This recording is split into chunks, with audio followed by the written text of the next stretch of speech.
ध्यान कैसे करें? ठीक। ध्यान, पहले तो समझे ध्यान क्या है। ध्यान, जब मुझे कुछ चाहिए तो ध्यान घटित हो जाता है। तो ध्यान तो स्वतः अपने आप घटित होता है, ध्यान करना नहीं है।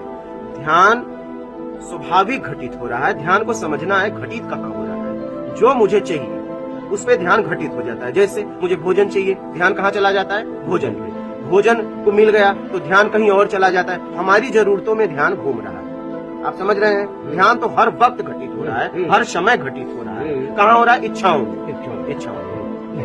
ठीक है। तो अब आप चाहते हैं कि परम ध्यान जो है आपको घटित हो, जो आपको प्रसन्नता दे। तो निर्विकार होने के लिए आप धारणा बनाइए। पहले आपको धारणा करनी पड़ेगी। चाहिए में ध्यान घटित होता है। तो आप देखिए, जो आपको चाहिए धारणा बनती है, ध्यान घटित हो जाता है।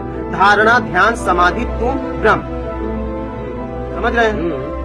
तो आप जो है निर्विकार होने के लिए धारणा बनाइए कि मैं छल, कपट, चोरी, बेईमानी, चापलूसी, मक्कारी, धूर्तता, पाखंड से कैसे मुक्त हो जाऊं। जब इसके लिए आप पक्की धारणा बनाएंगे तो ध्यान उस पर घटित होगा और अपने आप धारणा, ध्यान, समाधि, तुम ब्रह्म अपने मैं तक पहुंच जाओगे।